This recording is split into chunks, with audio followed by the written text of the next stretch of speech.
Hey guys, welcome back to my YouTube channel. I know it's been a while, but I'm finally back with a long form video. I've been trying to post more shorts in the meantime, since I haven't had much time to edit.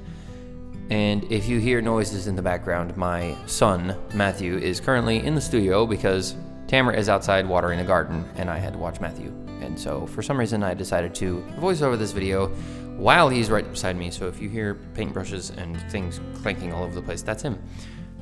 Right? Yeah. And of course he goes quiet as soon as I try to get him to make a sound. Anyway,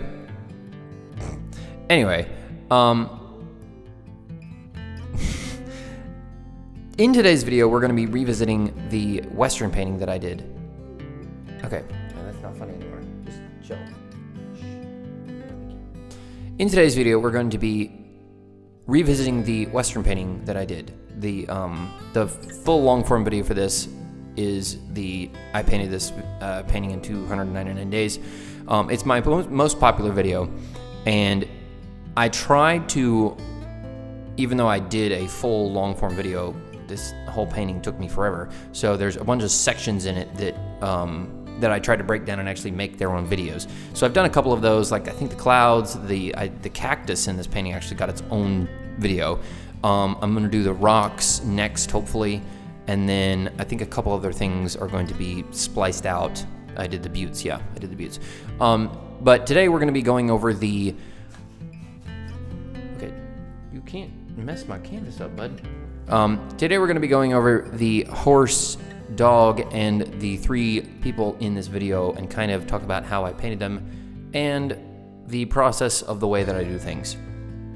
I do, even though it's not really necessary, I do dry on dry, or wet on dry, I guess, painting on all of my stuff. So I don't paint the whole subject of what I'm going to be doing and then paint over the top of it and then keep painting over the top of it. That's a wet on wet process or technique that you can do. I don't do that. I kind of get my sketch where I want to have my stuff, or kind of where I want it to be. I kind of sketch it out beforehand. And so when I know that there's going to be something that's a certain color, like the actual horse's skin or hair or whatever, I paint all of that in the same color, and then I leave the saddle, the blankets and stuff, and the girl's leg and stuff like that. And I kind of keep the colors separate from each other that way, because when you're painting, especially in acrylics, most of the time your acrylics are going to be a little bit transparent and they're going to be affected by the color underneath. Which, I mean, you can get around that a couple times you can get around that by painting around it, or painting over it, really, a couple times, and you'll be fine. But red is one of those colors that you really don't want to paint underneath something, especially if it's going to be a lighter color, because that red is going to bleed through pretty heavily. So you have to, cover it up with something else. But this is the focal point of this painting. So whatever I'm doing on these characters need to be, if not hyper-realistically detailed, at least enough to the point where you know exactly what you're looking at. And that, of course, is a challenge whenever you're doing something like this, because sometimes your reference photos can be blurry, and I'm still learning. I'm still trying to figure out the textures that make something appear to be very detailed. I'm actually starting to kind of like the style that's not actually very detailed, but they have the details in the correct place where it seems like it's detailed. I really find that very fascinating, the way the artists can do that, and I've actually started to try to venture off into that realm of painting. Hey, Matthew. It's okay. I've kind of started venturing off into that area of painting to kind of, because it's a lot faster. One, you can paint things a lot faster, and you don't have to be so obsessive over making sure every single hair strand or shadow or stuff is perfect. You can kind of just hit the highlights, and it does help you actually paint more realistic and make it fine detail doing that. But the main thing that I took away from this painting, or at least this part of this painting, was the part of the part of art, and when you're painting something, most of the time you don't know exactly, unless you're very experienced and you know kind of the process and you're very familiar with the process, which I am not. I'm still learning all the time, so I'm constantly changing it. The thing that I learned a lot is the fact that you don't have to have your color exactly right before you move on to something else. A lot of the time that actually helps me because I can move on to something else and kind of figure out where and what I need to adjust on the thing that I was just working on, because now I've got that next to it. And something that has helped me a lot is not to have my canvas, any part of my canvas, stark white. So no part of the canvas needs to be the original white color, because what that will do is that will throw off your overall theme of, as far as like where the things need to be bright and your overall saturation and luminance, I guess.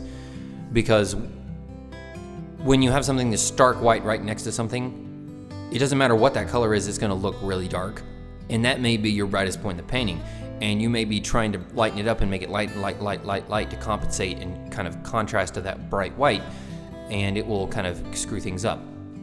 So what I find is, even though I know I'm not done with a part of the painting, I'll move on to something else, because I'm like, you know what? I think after I get this part of the painting done, I'll be able to move on to something else. And the other thing is, most of the time, it does take a little bit of time, at least 30 minutes, sometimes a little less depending on what paint you're using, for acrylic paint to dry. And it will dry a little bit darker. Most of the time when you're dealing with acrylics, it will dry a slight bit darker than the wet version of that paint. So if you're trying to color match or something like that, it'll look a little different. Now with the horse's skin that I was doing, I actually was experimenting with the color because I wasn't actually sure which color or hue I wanted to use for the horse. And so I had that more of a yellowy color, more of a buckskin style, not really style, but breed, I guess. And I was kind of wanting that, and then I didn't really like the color that I had, so I kind of toned it down a little bit to make it a little bit more, I guess, blended well, or a little bit more cohesive with the overall painting. So the dog was probably my least favorite part of this piece, because it wasn't as good as I wanted it to be. And you're gonna have that, where things are not as detailed and things are not as perfect as you would like them to be. But the thing that I struggle with is obsessing over something, and you can actually get into more trouble if you obsess over something and you keep going and working it, reworking it, than if you would just left it in its state to begin with before you started obsessing over it, because that's a thing it's very important to keep in mind. It's too loud. That's something that is good to keep in mind, because when you're working on something and you've been staring at it for a while, you tend to start thinking that the colors and the shape and blah blah blah blah are more important than they actually are, and stepping back and going and doing something else for a while, and that your eyes readjust and address it with fresh eyes, as it were, will show you that something is not as important as it was, and you need to kind of leave it right where it was, or you might have to put it back where it was, kind of thing. So taking frequent breaks is always a good thing.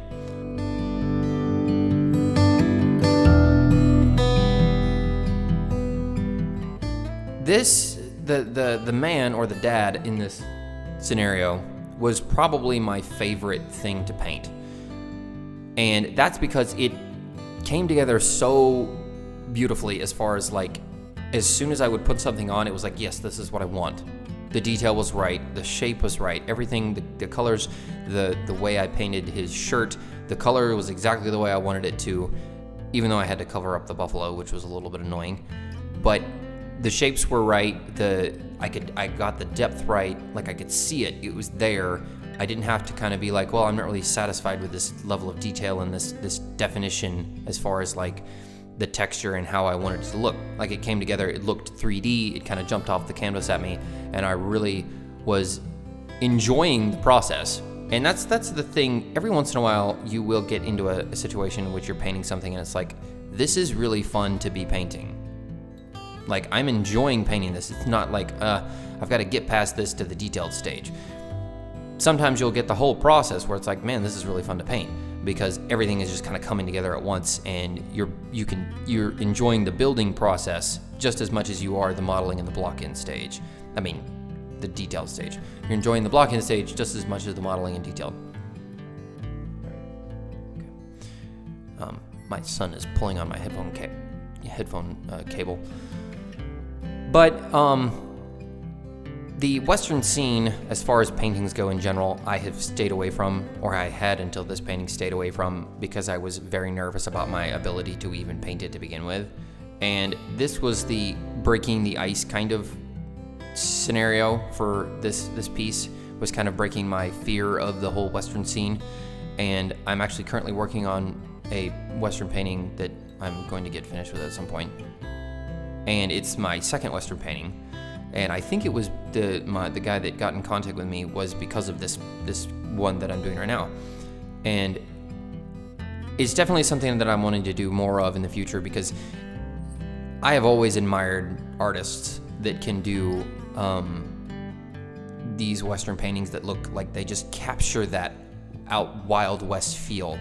And that was kind of what I was going for in this piece, was that Wild West feel, and kind of capturing something that's lost in our modern day, which is there's not really any more land to discover. There's no frontiers.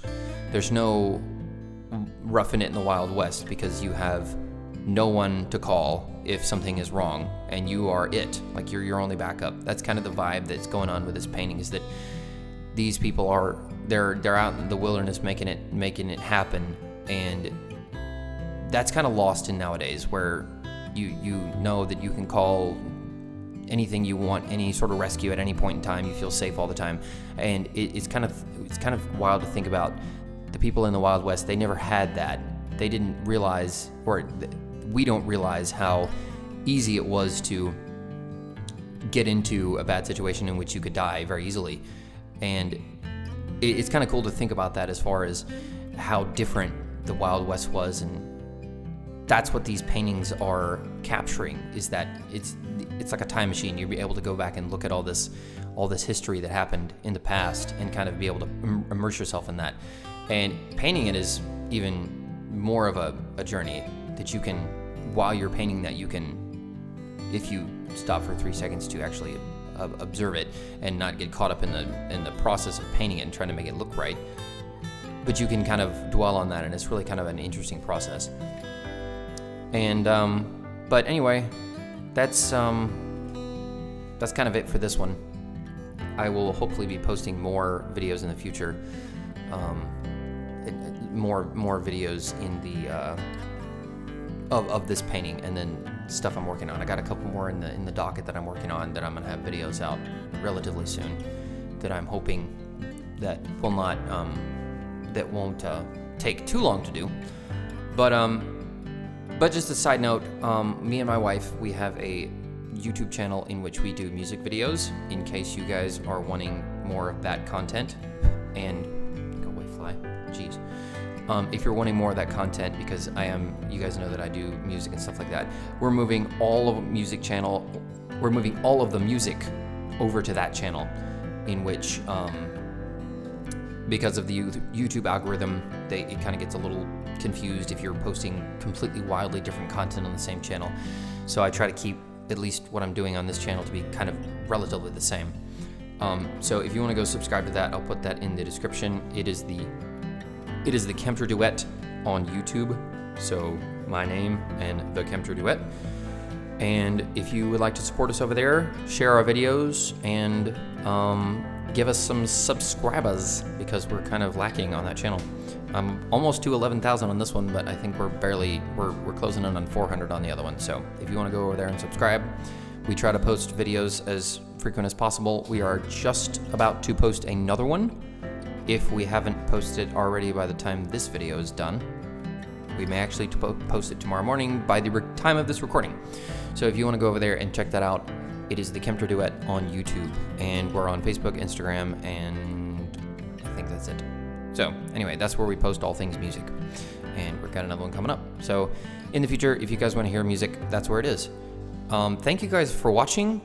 Like, comment, and subscribe, and let me know if you like this content or if you don't like this content. because comments help my channel either way. Thank you guys for watching, and I will catch you next time. Later.